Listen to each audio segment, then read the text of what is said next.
Vlogs base സിന്ധുവിലേക്ക് എല്ലാവർക്കും സ്വാഗതം. നമ്മളിന്ന് ഇടുക്കി ഉപ്പുതോട്ടിലാണ്. ഇവിടെ ഒരു സ്മാരക മന്ദിരം നമ്മൾ കാണുകയാണ്. 2018 മഹാപ്രളയത്തിൽ ഇടുക്കി ഉപ്പുതോട്ടിലുണ്ടായ ഉരുൾപൊട്ടലിൽ മരണമടഞ്ഞ ആളുകളെ അനുസ്മരിച്ചുകൊണ്ടുള്ള സ്മാരക മന്ദിരമാണ് ഇത്. ഉപ്പുതോട് വില്ലേജ് ഓഫീസിൻ്റെ തൊട്ടടുത്തായിട്ടാണ് ഈ സ്മാരക മന്ദിരം സ്ഥിതി ചെയ്യുന്നത്. അപ്പം നമ്മൾ ഇവിടെ നിന്ന് മുകളിലോട്ട് നടന്നു പോവുകയാണ്. അപ്പം ഈ കാണുന്ന ദേവാലയം ഉപ്പുതോട് സെൻറ്റ് ജോസഫ് ദേവാലയമാണ്. അപ്പോൾ ഈ ഉപ്പുതോട് സെൻറ്റ് ജോസഫ് ദേവാലയത്തോട് അനുബന്ധമായിട്ടൊരു സ്കൂൾ കൂടിയുണ്ട്, സെൻറ്റ് ജോസഫ് സ്കൂള്. അപ്പോൾ ഇവിടെയുള്ള കുടിയേറ്റ കർഷകരായിട്ടുള്ള ആളുകളുടെയൊക്കെ മക്കൾ ഉന്നത വിദ്യാഭ്യാസമുള്ള ആളുകളൊക്കെയാണ്. പി.ടി. തോമസ് സാറിൻ്റെ നാടുകൂടിയാണ് കേട്ടോ ഇത്. അതിനൊക്കെ കാരണമായത് ഈ സ്കൂളാണ്.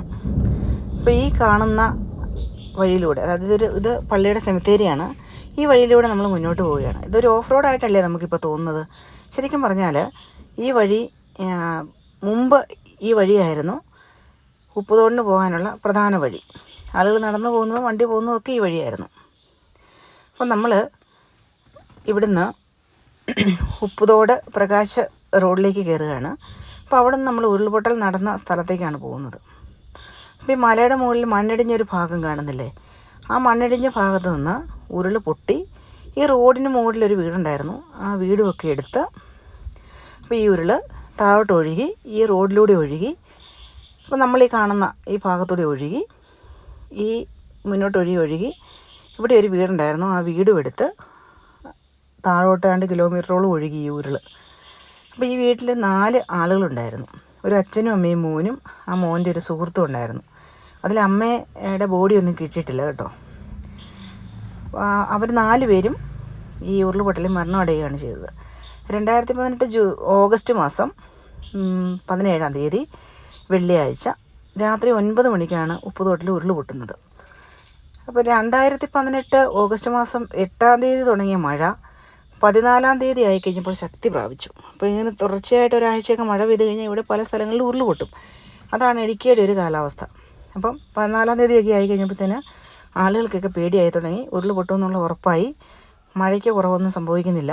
15-ാം തീയതി ആയിക്കഴിഞ്ഞപ്പോൾ അന്ന് സ്വാതന്ത്ര്യദിനം കൂടിയാണല്ലോ. അപ്പം അന്ന് തടിയമ്പാട് മണ്ണിടിഞ്ഞ് വീണു, ഹൈവേ ഒക്കെ ബ്ലോക്കായി. 16-ാം തീയതി ആയിക്കഴിഞ്ഞപ്പോൾ ഉരുൾപൊട്ടലുകൾ നല്ല തോതിൽ തുടങ്ങി.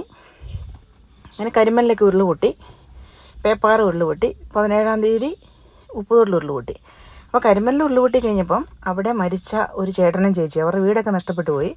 അപ്പോൾ അവരെ കിടത്താനായിട്ട് ഈ ബോഡി ഒന്ന് കിടത്താൻ സ്ഥലമില്ലാഞ്ഞിട്ട് അവിടുത്തെ ബസ് സ്റ്റാൻഡിലാണ് കൊണ്ട് കിടത്തിയത്.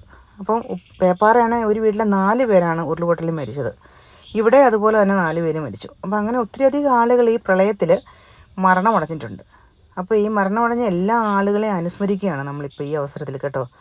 എല്ലാവരുടെയും ആത്മാവിന് വേണ്ടി പ്രാർത്ഥിക്കുകയാണ്. നമുക്കതല്ലേ ചെയ്യാൻ പറ്റുള്ളൂ.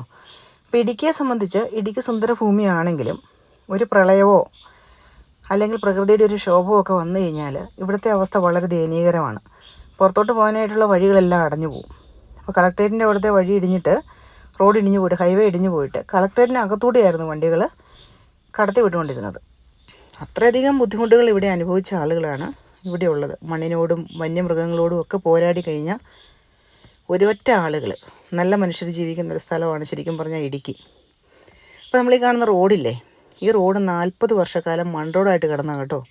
ഇവിടെയുള്ള ആളുകളുടെ പ്രാർത്ഥനയുടെയും നിരന്തരമായ പ്രയത്നത്തിൻ്റെ ഫലമാണ് ഇപ്പോൾ ഈ കാണുന്ന റോഡ്. നമ്മൾ കരിക്കുമേടെന്ന് പറഞ്ഞ സ്ഥലത്ത് എത്തിച്ചേർന്നിരിക്കുകയാണ്. അപ്പോൾ ഇവിടെ ഈ റോഡിൽ വണ്ടി നിർത്തിയിട്ട് നമ്മൾ അക്കരയിലേക്ക് നോക്കുമ്പം വലിയൊരു മല കാണാൻ പറ്റും. പാറക്കെട്ട് കാണാം, ശരിക്കും മൊത്തം പാറയാണ്.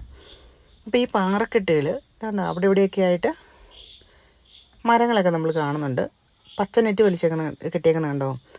അവിടെ ഏലകൃഷിയൊക്കെ ഉണ്ട് കേട്ടോ. അതുകൊണ്ടാണ് അങ്ങനെ പച്ച നെറ്റ് വലിച്ചു കെട്ടി ഷെയ്ഡ് കൊടുക്കുന്നതാണ് ഏലത്തിന്. അതുകൊണ്ടോ കോടയൊക്കെ മാറിപ്പോകുന്നത്. ഇവിടെ മഴ പെയ്തുകൊണ്ടാണ് കോട ഇറങ്ങിയിട്ട് മാറുന്നിപ്പോൾ കാണുന്നത്. ഇപ്പോൾ ഈ കാണുന്ന പുല്ലില്ലേ, ഇതിനെ മേച്ചിൽ പുല്ലെന്നാണ് പറയുന്നത്. ഇതൊക്കെ കൊണ്ടായിരുന്നു ഞങ്ങളൊക്കെ പണ്ട് വീടൊക്കെ മേഞ്ഞിരുന്നത്. വർഷാവർഷം വേണം, ഇല്ലെന്നുണ്ടെങ്കിൽ ശരിക്കും നനഞ്ഞ് കുളിച്ചൊക്കെ കിടക്കേണ്ടിയായിട്ട് വരും. അപ്പോൾ അങ്ങനെയൊക്കെ ആയിരുന്നു കേട്ടോ ഇവിടുത്തെ ആളുകളുടെ ജീവിതമൊക്കെ. ശരിക്കും പറഞ്ഞു കഴിഞ്ഞാൽ ഈ പച്ചനെട്ട് വലിച്ചിട്ട് ഇരിക്കുന്ന കണ്ടില്ലേ, ഇവിടെയൊക്കെ വ്യാപകമായിട്ട് ഏലകൃഷി നടക്കുന്ന സ്ഥലമാണ് കേട്ടോ. കർഷകരുടെ സ്ഥലമാണ്. അവർ മണ്ണിനെ സ്നേഹിക്കുന്ന ആളുകളാണ്. ഇത് കണ്ടോ, നമ്മളിപ്പം ഈ പ്രകാശിലേക്ക് എത്തിച്ചേർന്നിരിക്കുകയാണ് ഉപ്പുതോട്ടിൽ നിന്ന്.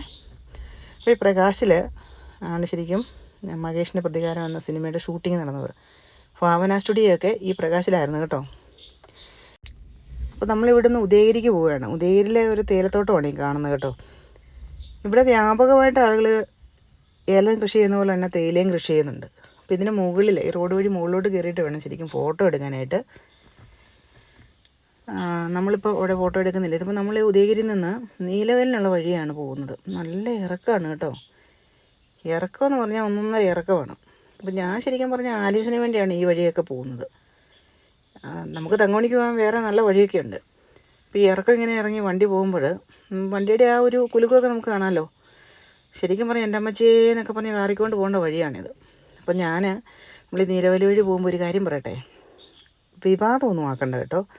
ഒരു 40-45 വർഷം മുമ്പ്, അല്ലെങ്കിൽ ഒരു 35 വർഷം മുമ്പ് ഇവിടെയൊക്കെ കഞ്ചാവൊക്കെ കൃഷി ചെയ്തിരുന്നു കേട്ടോ. നമ്മളിപ്പോൾ കുട്ടങ്കവലയിലേക്കാണ് എത്തിച്ചേരുന്നത്. ഇപ്പോൾ കഞ്ചാവ് കൃഷിയൊന്നും ഇല്ല കേട്ടോ. അപ്പോൾ ഇടുക്കിയെക്കുറിച്ചുള്ള കൂടുതൽ കാഴ്ചകൾക്ക് ചാനലൊന്ന് സബ്സ്ക്രൈബ് ചെയ്യൂ, ലൈക്ക് ചെയ്യൂ, ഷെയർ ചെയ്യൂ.